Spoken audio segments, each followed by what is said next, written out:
ये है इस्लामाबाद का सोफा जर्नलिस्ट मोहसिन अली। अभी चेयर पर बैठा है क्योंकि सोफा इसका बिकने वाला है। खैर इस पे बात नहीं करेंगे, बात कुछ और करेंगे।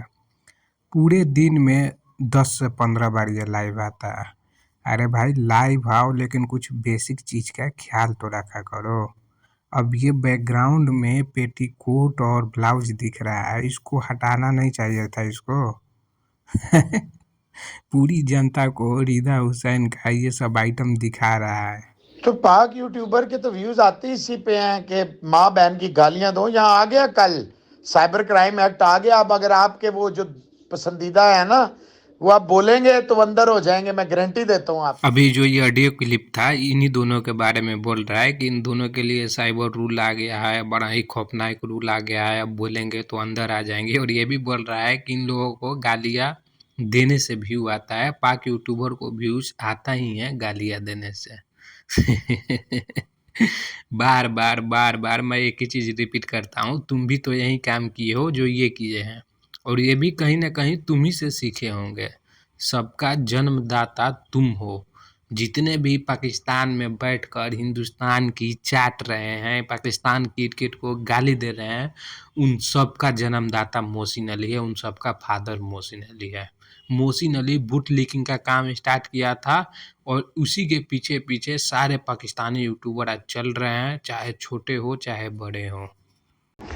वो बस वो पहले टाइम ज़ाया किया ना, वो टाइम ज़ाया किया तो वो दूसरे साहब जो थे वो ठीक जा रहे थे, तो वो बैड बॉय मैं था, गुड बॉय वहाँ थे। तो अब हमने देखो यहाँ पे क्या बोल रहा है, रिजवान हैदर के बारे में बोल रहा है कि वहाँ पर रिजवान हैदर चैनल पर मोहसिन अली ने अपना टाइम जाया किया और खुद बैड बॉय बन गया, वो गुड बॉय बन गया।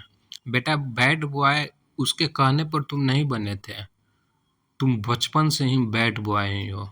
किसी का लैंग्वेज अचानक चेंज नहीं होता है, कोई माँ बहन का गाली किसी को अचानक नहीं देने लगता है, ये तुम्हारा परवरिश है। तुम इसी जो तुम्हारा अगल-बगल का वातावरण रहा है, एनवायरनमेंट जो रहा है, यही रहा है माँ-बहन को गालियाँ देना। हमने तुमको तो देखा है भाई, तुम तो अपने बीबी के सामने अपने बच्चों को गाली देते हो mister sofa journalist Mohsin Ali.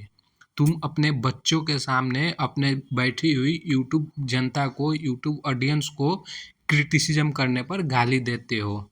इसके दोनों साइड में दोनों बेटे बैठे होते हैं, बीच में मोहसिन अली बैठा होता है, और एक बैड कमेंट आया इसके बारे में लाइव स्ट्रीमिंग के दौरान, तो ये अपने बच्चों के सामने हिंदुस्तानी ऑडियंस को या पाकिस्तानी ऑडियंस को गाली देता है। तो ये रिजवान हैदर ने कहा था क्या? रिजवान हैदर ने कहा था, और ऐसा कोई नहीं कर सकता है। इतना गंदा परवरिश किसी का नहीं हुआ है कि वो अपने बाप के सामने और बेटे के सामने माँ बहन की गालियाँ निकाले।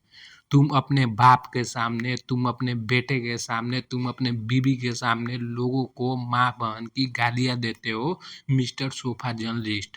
बैड बॉयज तुमको रिजवान हैदर नहीं बोला था कि तुम बैड बॉयज बन जाओ। लोगों को देखकर पता चल जाता है कि इसका परवरिश कैसा हुआ है, और तुम्हारा जो परवरिश हुआ है पूरे हिंदुस्तान को कम से कम तो पता चल गया है कि तुम्हारा परवरिश कैसे हुआ है। इंडिया से जब तक ज़कात मिलता था तब तक इंडिया तुम्हारा अब्बू था, और आज के डेट में इंडिया तुम्हारा दुश्मन और हमसाया मुल्क बन गया, और इसी दुश्मन मुल्क के जीत पर तुम केक काटते थे। सारा ब्लेम रिजवान हैदर को दे देने से तुम्हारा जो जुल्म है वो माफ़ नहीं होगा, और ये खराब ही होता चला जाएगा। इसका कंडीशन और से और खराब से खराब ही होता चला जाएगा। जितना तुम खुद को डिफेंड करेगा मिस्टर सोफा जर्नलिस्ट, उतना तुम एक्सपोज होगा। ये बात तुम याद कर ले, ये बात तुम नोट करके रख ले। अपने आप को जितना डिफेंड करेगा उतना तू एक्सपोज होगा। अब तेरे से मेरा एक ही रिक्वेस्ट है कि यूट्यूब छोड़ दे भाई। यूट्यूब एक अच्छा प्लेटफॉर्म है, इसको इस पर गंदगी ना फैलाओ, इसको साफ सुथरा रहने दो। तुम क्रिकेट के चैनल खोलकर दुनिया जहान की बातें करते हो, माँ बहन की गालियाँ देते हो। यूट्यूब को इतना मतलब मान लो मानते हैं कि यूट्यूब का पॉलिसी काफ़ी वल्नरेबल है, काफ़ी कमज़ोर है, लेकिन इसको तुम माफ़ कर दो भाई, यूट्यूब को तुम माफ़ कर दो।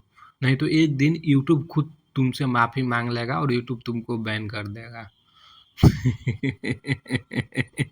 और हम लोग उसी दिन का इंतजार कर रहे हैं जिस दिन यूट्यूब तुमसे माफी मांग ले कि सॉरी मोहसिन अली, हम तुमको अब हैंडल नहीं कर सकते हैं। उसके बाद में देखते हैं तुम क्या करता है। उसके बाद में हम देखते हैं कि तुम करता क्या है, किसकी क्रिकेट पर बात करता है और कहाँ जाकर जर्नलिज्म करता है। अभी तो तुम्हारा जर्नलिज्म सोफा से स्टार्ट है ना, सोफा पर बैठे बैठे इंडिया वर्सेस साउथ अफ्रीका भी कवर हो रहा है, उधर एसेज इंग्लैंड वर्सेस ऑस्ट्रेलिया भी कवर हो रहा है, उधर राइजिंग स्टार वाला मैच भी कवर हो रहा है। मतलब कंटेंट ही कंटेंट, कंटेंट ही कंटेंट है। और सारा न्यूज़ चोरी करके, सारा न्यूज़ चोरी करके बिना मैच देखे उठता है, मुँह हाथ धोता है, मुँह हाथ भी नहीं धोता है भाई, उठता है, सोफ़ा पर बैठ जाता है और लगता है अपना एनालिसिस देने। एनालिसिस मैंने बोल दिया। एक वीडियो अगर 40 मिनट का होता है इस इस्लामाबाद सोफ़ा जर्नलिस्ट का, तो उसमें 20 से 25 मिनट सिर्फ़ और सिर्फ़ गाली और ब्लॉकिंग चलता है, विक्रांडू चलता है, काला कौवा चलता है और इस तरह का लैंग्वेज, अपगांडू, इस तरह का लैंग्वेज चलता है। और 10-15 मिनट चोरी किया हुआ जो चीज़ होता है, जैसे क्रिकेट का कहीं से न्यूज़ चोरी कर लिया और वहीं देता है। इसके अलावा तेरे पास है क्या? इसके अलावा तेरे पास है क्या मेरे भाई? कुछ नहीं बचा है। व्यूज़ तो आ ही नहीं रहा है। लाइक करो भाई वीडियो को।